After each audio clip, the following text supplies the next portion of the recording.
नमस्कार, आज हम मिलते हैं एक और कहानी के साथ। ये कहानी है मेहंदीपुर बाला की। वहाँ पर एक सोनू नाम का लड़का रहता था। उसका दोस्त था जिसका नाम था गोपाल। दोनों साथ में ही काम करते थे। वो दोनों काम करते थे, घूमने जब गए।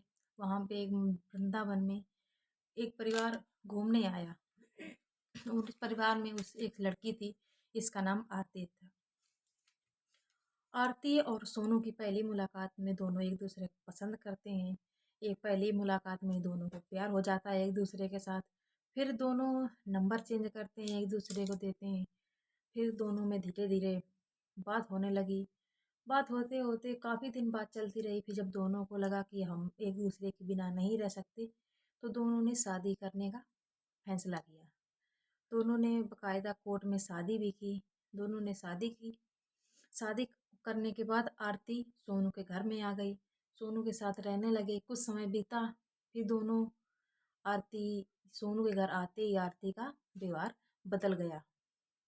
आरती का व्यवहार बदल गया। चिड़चिड़ापन, लड़ना झगड़ना, उसे पैसे मांगना, प्रॉपर्टी में अपना हिस्सा मांगना कि प्रॉपर्टी चाहिए मुझे, कभी कभी ये सोना बनवा, कभी ये दो, कभी वो दो। पैसे काफ़ी मांग करने लगी। तो सोनू ने सोचा कि क्या बात है, कुछ समझ में नहीं चल रहा है। दोनों को आपस में बनने बिगड़ने लगी। ये सब शादी को भी एक ही हफ्ते हुए थे। दोनों में काफ़ी बहस लड़ाई झगड़ा होने लगा। दोनों की शादी को भी एक ही हफ्ता हुआ था। उन्होंने 8 सितंबर 2015 को शादी की थी। दोनों बाकायदा कोर्ट में की थी। फिर उसके एक हफ्ता बाद ही दोनों में लड़ाई झगड़ा होने लगा। 15 दिसंबर को आरती अचानक घर से गायब हो गई। किसी को नहीं मालूम था कि आरती कहाँ गई है।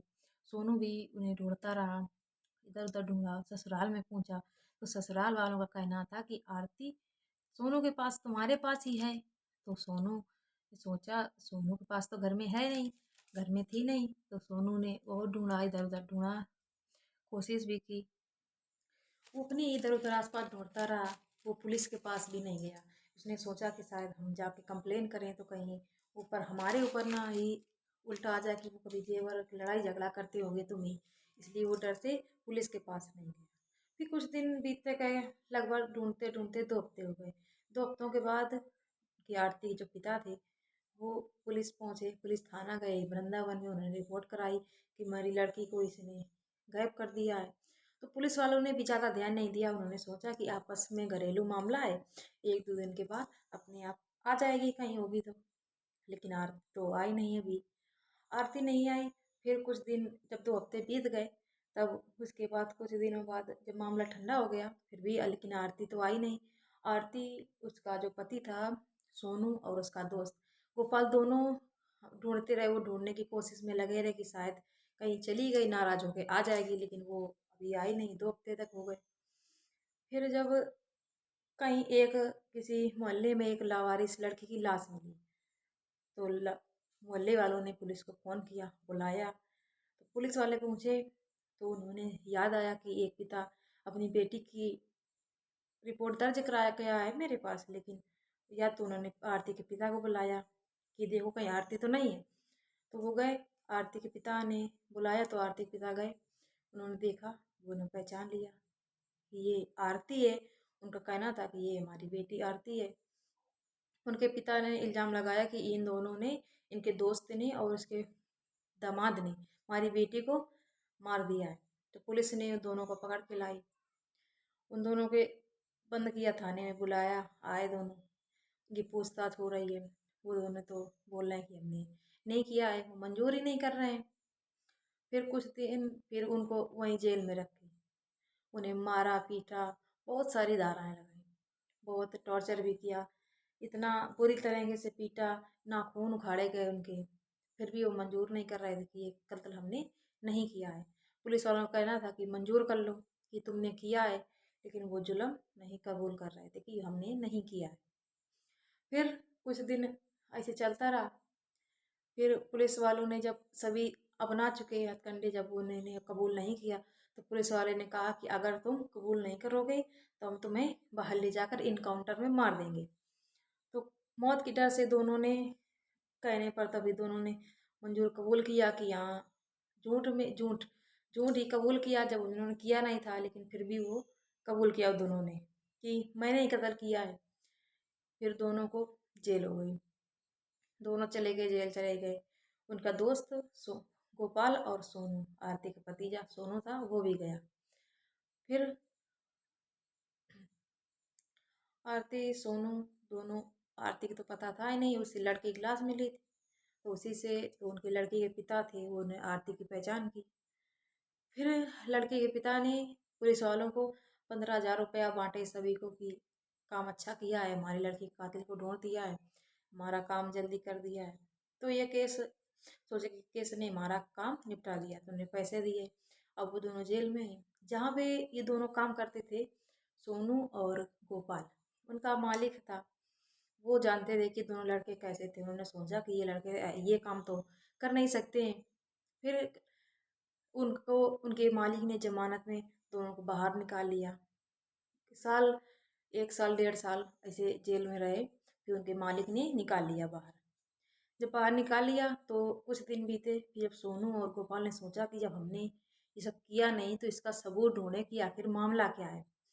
मामला, जब वो निकले जिनके आरती के रिश्तेदार थे, सभी लोगों से उन्होंने पूछताछ की, पूछा जहाँ तक पहुँचे, जहाँ तक उन्हें समझ में आया, उनके परिवार रिश्तेदार सभी पूछताछ की, लेकिन कोई सबूत नहीं मिला। फिर वो पुलिस के पास गए, उन्होंने कहा कि हमने ये सब नहीं किया है, हमारी झूठ, हमारे पर केस लगा है, मतलब कि झूठा ही लगा है। जब उन्होंने किया नहीं था तो वो यहाँ उधर इधर उधर घूम रहे थे, सबूत ढूंढ रहे थे, लेकिन कोई सबूत नहीं मिल रहा था। सबूत जब नहीं मिला, फिर वो पुलिस के पास पहुंचे, तो पुलिस ने भी सुनवाई नहीं की। पुलिस वाले ने भी नहीं सुनवाई की कि अब केस चल ही रहा है, इनका मुकदमा चल रहा है। फिर दोनों ने सोचा जब पुलिस वाले नहीं कुछ कर रहे हैं तो हम ही दोनों केस ढूंढते हैं, हम ही दोनों कुछ सबूत ढूंढते हैं। तो जब ढूंढने निकले, जब उन्हें भी नहीं मिला सबूत, तो वो अपने काम तो जा रहे थे, काम में जाने लगे। उनके साथ एक लड़का किसी बगल के गांव के और काम करता था। उसने, अब ये सारी बातें तो पूरे चर्चित हो गई थी सारे गांव में, उनके परिवार में भी सारे, ये लोग इधर रहते थे, गांव में भी सारी बातें फैल चुकी थी। जब सभी बातें फैल चुकी तो लड़के ने बताया कि हमारे बगल के गांव में एक महिला रहती है, एक महिला अपने पति के साथ रह रही है। जब से ये केस हुआ लगभग 6-7 साल बीत चुके थे। उसके बाद जब बोला कि महिला रहती है, अब ये मालूम नहीं है कि है कि वो चली गई, क्यों रहती थी एक महिला। तो फिर दोनों को बताया, दोनों सोचे कि चले पता लगाएं कि क्या बात है, महिला रहती है या चली गई। तो दोनों सोचा कि अगर ऐसे जाएंगे तो भेस बदल के हो गए, कि अगर ऐसे जाएंगे तो पहचान लेंगे, क्योंकि आरती उनके दोस्त गोपाल और सोनू को जानती थी। तो फिर दोनों गए भेस बदल के, वहाँ पे गए व्यापारी बन के, व्यापारी गए भेस बदल के कि पहचान ना पाए, व्यापारी बन गए कि हम रेगिस्तान से जो होते हैं ऊँट चलते हैं, उनके व्यापारी बने गए कि हम राजस्थान से आए हैं, हम ऊँट का व्यापार करते हैं। तो इसी गांव से गए वो, ढूंढते रहे, पता लगाया। तो उसने सोचा कि हाँ, उसने देखा, तो जब वो गए तो उन्हें कोई सबूत नहीं मिला, क्योंकि वो किसी के घर तो जा नहीं सकते बिना पूछे, किसी महिला को देखा नहीं ना बुलाया, तो वो तो गए नहीं उसी घर। फिर वो वापस आ गए। फिर उन्होंने सोचा ऐसे तो काम बनेगा नहीं, फिर वो भेस बदल के गए। तो उन्होंने सोचा क्यों ना सब्जी का वो वहीं पे रेडी लगाने, सब्जी का ठेला लगाने लगे। जब सब्जी बेचने गए तो अक्सर महिलाएं सब्जी खरीदती हैं, तो वो गए और आवाज लगा रहे हैं, सब्जी बेचने वाले आए तो गए। तो वो आरती निकल के आई, उसी ठेले में सब्जी लेने लगी। तो वो दोनों तो पहचान गए कि ये आरती है। फिर उन्होंने कुछ नहीं कहा। फिर वो वापस आ गए, उन्होंने किसी को कुछ नहीं कहा, फिर वो वापस आ गए। फिर वो गए पुलिस के पास, उसने बताया कि वो आरती जिंदा है, उसने बताया। पुलिस वाले भी कोई सुनवाई नहीं कर रहे थे। पुलिस वाले के बोले कि जिंदा है, कागजों द्वारा तो वो मर चुकी है, कागज बन चुके हैं कि उसकी मौत हो चुकी है। बोले कि तुम जिंदा होने का उसका सबूत लाओ। तो वो बोले कि सबूत कहाँ से लाएं, आप चलें। तो वो पुलिस वाले जाने को तैयार नहीं थे। पुलिस वाले नहीं गए तो फिर वो दोनों, फिर वो सोचे ये ऐसे, फिर उन्होंने सोचा कि अब सबूत कैसे मिलेंगे। तो वो फिर किसी अपने सहयोगी से मिले। वो सहयोगी जो किसी गांव में निकलती हैं, योजना निकलती हैं कि भी घर में शौचालय बनवाने की स्कीम होती है, कभी किसान की अनेक योजनाएं निकलती हैं। तो वो घर में शौचालय बनवाने की स्कीम से हो गया कि तो वो जाके सीधा वहीं पहुंचा कि हम इधर तरफ से भी योजनाओं की तरफ से आए, आपके घर में बाहर मतलब शौचालय बनवानी है।